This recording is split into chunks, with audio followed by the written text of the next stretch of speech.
mga ka-people, video for today. Tungkol ito sa buhay ni Sir Wilfredo Ugandi na may kapangsanan sa kanyang kalusugan mga ka-people. Siya ay PWD at matagal na itong ang kanyang kapangsanan mga ka-people ay mula sa kanyang pagkabata mga ka-people.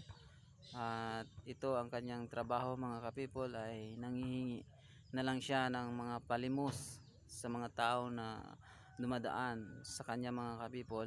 Kaya kung mayroon po tayong magandang sino man ang mayroong magandang kalooban na pwede natin tulungan si Wilfredo Ugandi mga ka-people, at aasahan yung makakarating sa kanya ang inyong tulong mga ka-people.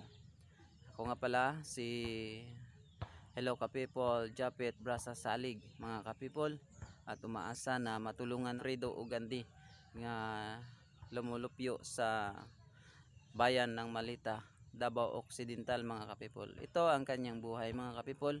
Tunghayan natin at panoorin natin mga ka-people. Hello mga ka-people, dito tayo ngayon sa bayan ng Malita, Davao Occidental. Mayroon po tayo nakikita dito na isang tao na mayroon po siyang kapangsanan na mula sa pagkabata niya mga ka-people ay ito na ang kanyang pagsanan mga ka-people. At ito, interviewin natin mga ka-people kung ano ang kanyang hanap buhay mga ka-people. Mauna siya mga ka-people, si Wilfredo. Ano ang apelyido ni mo sir? Jo? Duganding. Okay, pila na imong edad? 49. Okay. Mauna si Sir Wilfredo Ugandi. Ang trabaho niya ay nangingilimos na lang kasi hindi niya kaya magtrabaho. Ito si Sir, mayroon din siyang kapatid na na medyo mayroon din parehas niya ng kapangsanan. Okay. Itong ginagawa niya, kawawa naman siya mga ka-people. Ito, nanglilimos siya dito. Ito lang siya permente. Itong gawain niya. Ilang taon na ginagawa ni mo to sir? Ilang taon na? Pila na katuig ang imong pag ginabuhat ani?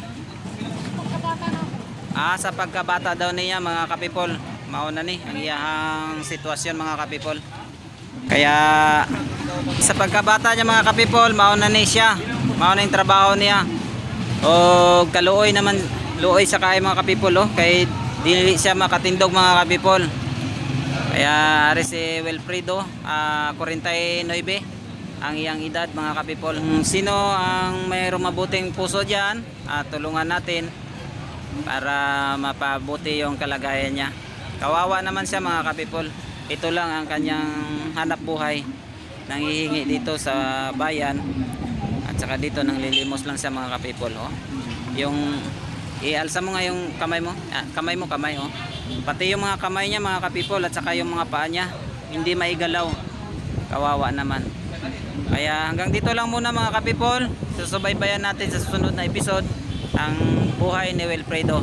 Kaya maraming salamat sa gustong tumulong kay Wilfredo dahil kawawa naman siya. Ayan ang kamay niya mga ka-people, hindi maigalaw masyado. Kawawa naman. Kaya tulungan natin mga ka-people. Okay?